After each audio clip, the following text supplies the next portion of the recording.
My name's Philip Doty. I have the pleasure of serving as Associate Dean here at the iSchool. I've been in that position for 6 years now. And I've been here at the University of Texas at Austin for 25 years. This is, in fact, a third career for me. I was a multi-major, multi-minor liberal arts person when I was in college in the 1960s. And when I came out, I worked for 13 years in local government doing environmental protection, air and water quality, working for both the Department of Environmental Health and the Department of Public Works. And I had sort of hit a glass ceiling, and so I was looking around for the next steps in my professional career.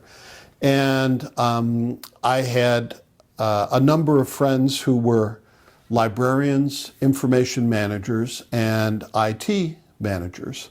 And I started talking to them, and I got interested in the field of information studies. So when I graduated with my master's degree in information studies from Syracuse, and so after working in the Syracuse University system for a few years, I decided I would go back to school full-time and work for a PhD. More particularly, I wanted to focus on information policy, which, as I said earlier, was a growing sort of secondary interest academically in information studies, but had eventually become my main focus. And that's what my main focus in research and teaching is now. Information policy, most particularly the unholy combination of information technologies, copyright, privacy, surveillance, and the role of government and private sector organizations in dealing with those kinds of questions.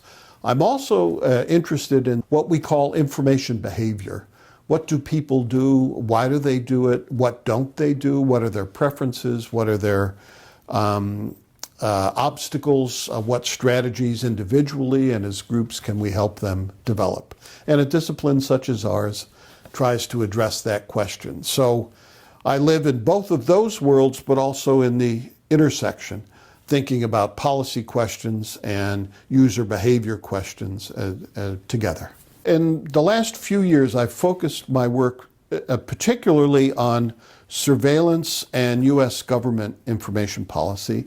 There's been an ongoing concern with what does government know about us, and most particularly in the last half century or so, what do private organizations know about us? And in exploring that question in depth, I've begun to focus more carefully on how it is that organizations, both public and private, use risk analysis to decide who to loan money to, who to issue passports to, who to put on a no-fly list, who to keep out of the country, who to let in, etc. There are lots of disciplines that explore these kinds of questions. While computer science tends to be not at all behavioral, certainly understanding of computer science principles, practices, and the like can be extremely beneficial. The same with communication studies, RTF, but also the quote-unquote softer humanities disciplines, rhetoric and composition, anthropology, the behavioral sciences, most particularly the behavioral sciences that try to understand the more creative and thoughtful aspects of human behavior, can be extremely useful in trying to understand information behavior. And I sort of look at security questions as, in part, an information behavior domain. Not just on our part, managing all this information, but that's what our adversaries are doing as well.